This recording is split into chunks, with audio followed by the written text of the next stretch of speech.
Hello, my friends. This is Miss Samantha Sadie, and welcome to my story corner. Today, I'd like to share with you a story from one of my favorite international authors. In my collection of stories over 50 years of being a librarian here in Banbury, England, I've collected many priceless tales. The author of today's story is Mr. Imani Hamu. He lives in Nairobi, Kenya, and he likes to write stories about the local children there. And he knows the lady that he has featured in this story very well. Her name is Mama Fadhili. Let me read for you today Mama Fadhili's Children by Imani Hamu. Mama Fadhili's Children by Imani Hamu.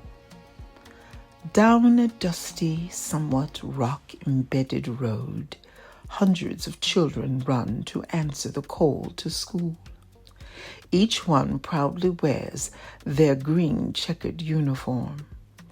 Although the school bell beckons them to assemble and learn, the real reason they rush in is for their first hot meal of the day.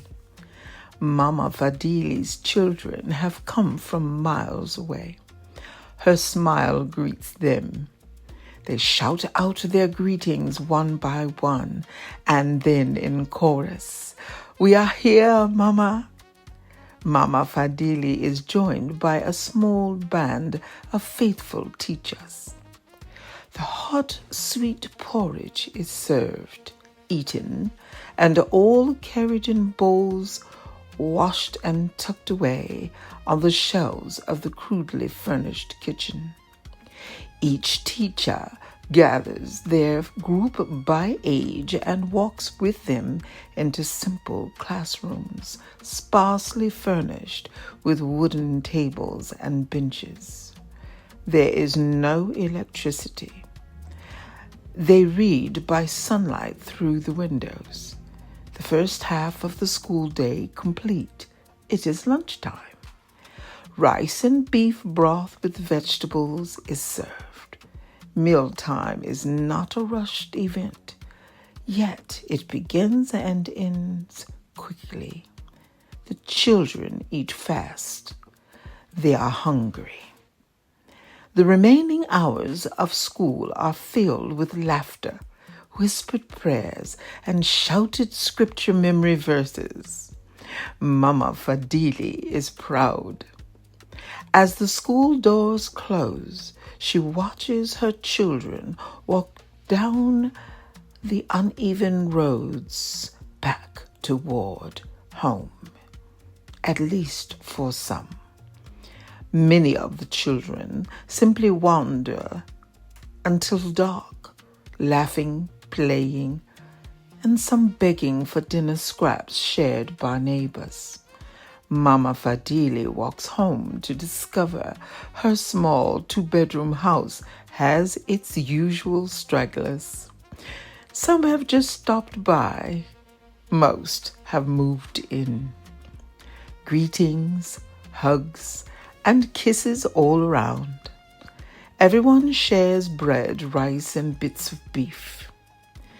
Before long, the children drift off to sleep in whatever corner they can, sharing blankets.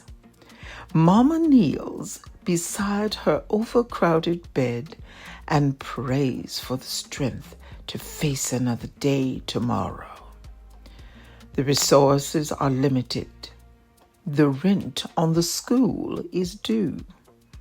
Uniforms must be purchased for the new students starting tomorrow. She sighs.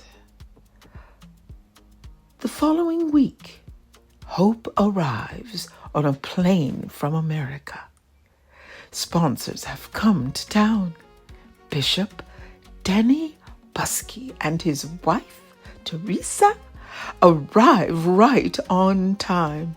As soon as they greet Mama Fadhili, building plans ensue. Teachers receive a rare cash payday. New uniforms are purchased and given to the children immediately. Oh, the smiles, the joy. Dreams that once seemed impossible began to take shape. Mama Fadhili watches as prayers become plans and plans become hope. The children smile. The teachers rejoice. The community gathers. And Mama Fadhili kneels once more to thank God. This time, her tears are tears of gratitude. Once again, God has answered her prayers. The end. I do hope you enjoyed that story as much as I enjoyed sharing it. I truly love true stories, and the story of Mama Fadhili's children is true. The program for 250 children still is in operation today in Nairobi, Kenya. I hope you'll join me again for story time. Subscribe to find out what I will be reading from my vast library of international authors next time. Until I see you again. Ta-ra!